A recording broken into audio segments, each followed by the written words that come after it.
इस टाइप का सवाल आता है पेपर के अंदर। आरआरबी एनटीपीसी 2025 में ये सवाल पूछा गया, मैंने नहीं बनाया, ये सवाल पूछा गया। सवाल पढ़ लीजिए पहले आराम से, क्योंकि कॉन्सेप्ट यहीं से निकल के आएगा, ठीक है। कॉन्सेप्ट यहीं से निकल के आएगा कि एक आदमी अपने मासिक वेतन का 76% घर के किराए पर खर्च करता है। यदि हर महीने वह परिवहन पर 627, किराए पर 3947 खर्च करता है, 712 की बचत होती है, तो उसका मासिक वेतन कितना है ये बताना है। मैं एक बात पूछना चाहता हूं आपसे, छोटी सी बात पूछना चाहता हूं। अगर कोई आदमी परिवहन पर भी पॉइंट में खर्च नहीं कर रहा है क्या दुर्गा जी? किराने पर भी खर्च नहीं कर रहा है पॉइंट में, और उसकी बचत भी पॉइंट में नहीं है, दोनों बातें। क्या ऑप्शन पॉइंट में दुर्गा जी? नहीं है, ऑप्शन भी पॉइंट में नहीं है। यानी ये बात तय हो गई कि सारा खर्चा विदाउट पॉइंट है, सारा खर्चा विदाउट पॉइंट है। किसी ने मुझे बोला कि ये अपने मासिक वेतन का 76% खर्च करता है, और 76% का मतलब क्या होगा दुर्गा जी, आप बता सकते हैं? तो आप कहेंगे जी 4 से कटेगा 19/25, 19/25। मुझे ये मालूम चल गया कि इस आदमी को अपने मासिक वेतन का 19/25 निकालना पड़ेगा एक स्टेज पे, जो कि इंटीजर आना चाहिए, नहीं तो कुछ भी इंटीजर में नहीं होगा, पॉइंट में आ जाएगा। मैं आपसे पूछना चाहता हूं, अपनी एक्स की कसम खाकर बताइए, ऐसा कौन सा ऑप्शन है जहां पे आप देख पा रहे हैं जिसका 19/25 निकाला जा सकता है और पॉइंट में ना आए? बता सकते हैं? यानी एक ऐसी संख्या जो 25 से कटनी चाहिए। तो आपने कहा, हमें आपने पढ़ा रखा है कि कोई भी संख्या 25 से कटने के लिए उसके अंतिम 2 अंकों को 25 से कटना जरूरी है, और वो एक ही ऑप्शन है, और यही उत्तर है इस सवाल का।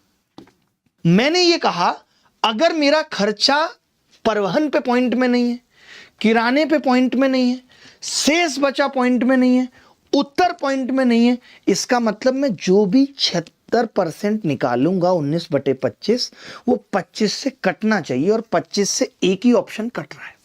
आप देख लीजिए कौन सा कट रहा है। तो ये सवाल है जहां पे आपको पता चला कि 1921 में जनसंख्या इतनी थी। मैं भी लिख रहा हूं, आप भी लिखो। आपने कहा 3, 4, 7, 9 और 2 0 थी।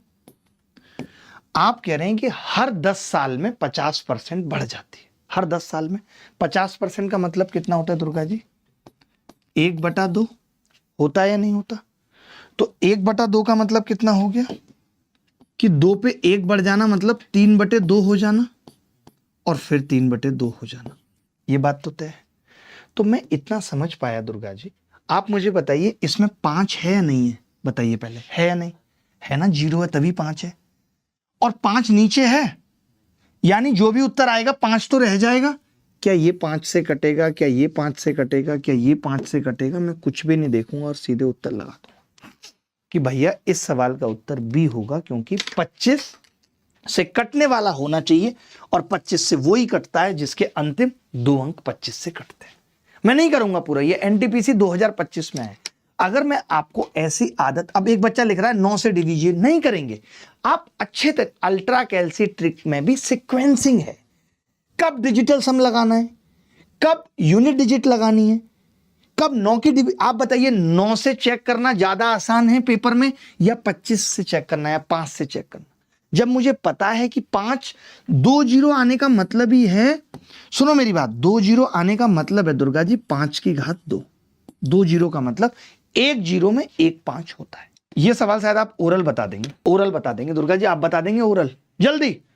देखिए अब दुर्गा जी, आप इतनी टाइम लगा रहे हैं यार, आप कितने नकली आदमी हैं आप यार, आप बहुत नकली हैं यार। 28% का मतलब ही है 7/25, और 25 से एक ही ऑप्शन कटेगा, सी इज द करेक्ट आंसर। आपको बार बार एक ही चीज सिखा रहा हूं मैं, तो रटा दिया मैंने कि भाई ये integer 687, 7483 integer, 218 integer, option integer, उत्तर इंटीजर में आएगा, तो 25 से कटना ही चाहिए, बिना 25 से कटे उत्तर नहीं हो सकता।